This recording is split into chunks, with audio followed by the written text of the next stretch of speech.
नमो हिरण्यगर्भाय ब्रह्मणे ब्रह्मरूपिणे अविज्ञातस्वरूपाय कैवल्यायामृताय च योगिनोऽयं हृदाकाशे प्रणिधानेन निश्चलाः ज्योतिरूपं प्रपश्यन्ति तस्मै श्रीब्रह्मणे नमः।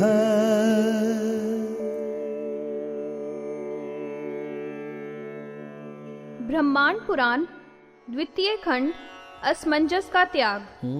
राजा सगर ने कहा, हे महर्षि, मेरे यहाँ सर्वत्र कुशल है, इसमें तो कुछ भी संशय नहीं है। जिस मेरे विषय में भार्गव श्रेष्ठ आप शम का अनुध्यान करने वाले विद्यमान हैं, जिसको पूर्व में ही शास्त्रों अस्त्रों के प्रयोग करने की भली भांति शिक्षा दीक्षा दे दी गई है, वह मैं इस समय समस्त शत्रुओं के विनिग्रह करने में कैसे असमर्थ हो सकता हूँ। आप तो मेरे गुरुदेव हैं, सुहृद, देव, बंधु और मित्र हैं। केवल आप ही मेरे सब कुछ हैं। मैं तो आपके अतिरिक्त अन्य किसी को भी मेरा पिता नहीं जानता हूँ। आपके द्वारा उपदेश किए गए अस्त्र से ही मैंने सब नृपों पर विजय प्राप्त की है, जिनके स्मरण से ही पूर्ण विजय मेरी हुई है। यह आपके ही तप की शक्ति है। यहाँ पर उसका एक देश भी विस्मय देने वाला दिखलाई देता है। देखिए, मृग का शिशु बचपन से ही सिंहासन पर समीप में आकर हे ब्रह्मान धीरे धीरे जल पी रहा है, और वह आपके इस तपोवन में बिल्कुल ही निशंक अर्थात भय से रहित है। वह अत्यंत दुबली हिरनी भी अत्यधिक विश्राम के साथ अपने स्तन को पिला रही है। हरिण मृग छौना के गंडों को भंग के अग्रभाग से खुजला रहा है। नव प्रसूता अर्थात हाल ही में प्रसव करने वाली हरिणी को मारकर मृत्यु के लिए दूसरे वन में वही व्याघ्री आपके इस तपस्या के आश्रम में उसके शिशुओं को पोषण कर रही है। एक सिंह एक हाथी के पीछे आक्रमण करके जब यहाँ पर आ गया है, तो प्रवेश करते ही अनुसरण करते हुए वे दोनों सिंह और गज आपके ही भय से एक ही स्थान में स्थित हो रहे हैं। जो स्वभाव से ही आपस में शत्रु होते हैं, वे सभी नकुल, मूषक, मार्जार, मयूर, शश, सर्प, वृक, शूकर, शार्दूल, शरभ, प्लवंगम, श्रृंगाल, गवय, गौ, हरिण और महिष, ये सभी एक एक के शत्रु होते हुए भी इस वन में अपने स्वाभाविक वैर को भुलाकर परस्पर मैत्री के भाव को प्राप्त हो गए हैं। इस प्रकार की यह आपकी ही शक्ति है जो लोगों को बड़ा ही विस्मय देने वाली है।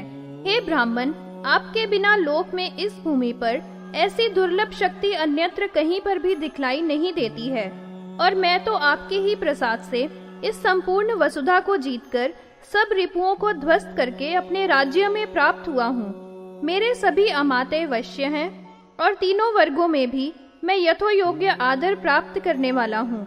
आपके ही द्वारा जो उपदेश प्राप्त किया है, उसी मार्ग से मैंने अच्छी तरह से राज्य का परिपालन किया है। इसी रीति से मैं प्रवृत्त हो रहा हूँ और अपने राज्य पर स्थित हूँ। किंतु हे भृगु श्रेष्ठ, मेरी इच्छा आपके दर्शन प्राप्त करने की हुई थी, जो कि कुछ अपेक्षा से समन्वित है। आज मुझ में आपके प्रसाद से सभी कुछ पर्याप्त प्राप्त हुआ है, किंतु मेरी कोई संतति नहीं है। इसी कारण से मुझे इस भूमि का संरक्षण और पितृगणों को पिंडों का देना दुष्कर सा हो रहा है। यही मुझे बड़ा भारी घोर दुख है जो मेरे मन में बैठा हुआ है और निवारण के योग्य नहीं है। इस लोक में मेरे इस दुख का अपहरण करने वाला आपको छोड़कर अन्य कोई भी नहीं है। अतएव मैं आपकी सन्निधि में प्राप्त हुआ हूँ।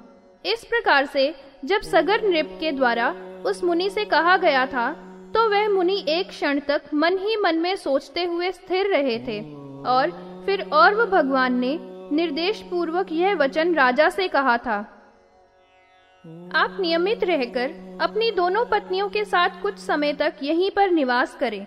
फिर आपका जो भी अभीप्सित है उसको आप अवश्य ही प्राप्त कर लेंगे, इसमें कुछ भी संशय नहीं है। फिर वह राजा भी सेवा में तत्पर होकर वहीं पर निवास करने लगा था। उसको परम प्रसन्नता हुई थी। उस समय में दोनों पत्नियों के साथ धर्म में युक्त था तथा भक्ति भाव से समन्वित होकर ही चिरकाल पर्यंत वहां निवास किया था।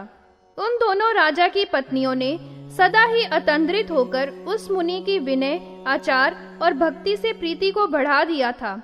उस भक्ति और शुश्रूषा से मुनिवर बहुत ही अधिक संतुष्ट हो गए थे और फिर उन्होंने दोनों राजा की पत्नियों को अपने समीप में बुलाकर उनसे यह वचन कहा था, आप दोनों ही हमसे किसी भी वरदान का वरण करो, जो भी तुम्हारी इच्छा हो और तुमको अभीप्सित हो, मैं उसी को तुम्हारे लिए दे दूंगा, इसमें कुछ भी संदेह नहीं है, यद्यपि वह वरदान बहुत दुर्लभ भी क्यों न होवे।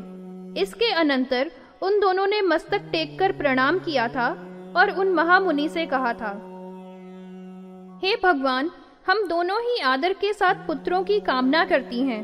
इसके अनंतर और भगवान ने कहा, आप दोनों के लिए राजा के प्रिय की कामना वाले मैंने यह अभीष्ट वरदान दे दिया है।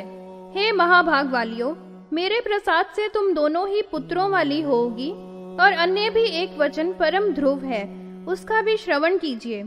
एक पत्नी में एक ही पुत्र जन्म ग्रहण करेगा, किंतु वह अति धार्मिक नहीं होगा तो भी कल्प के अंत में उसकी संभूति होगी और दूसरी रानी के गर्भ से 60 सहस्त्र पुत्र समुत्पन्न होंगे और वे भी सब अकृतार्थ अर्थात असफल ही होकर थोड़े ही समय में विनष्ट हो जाएंगे।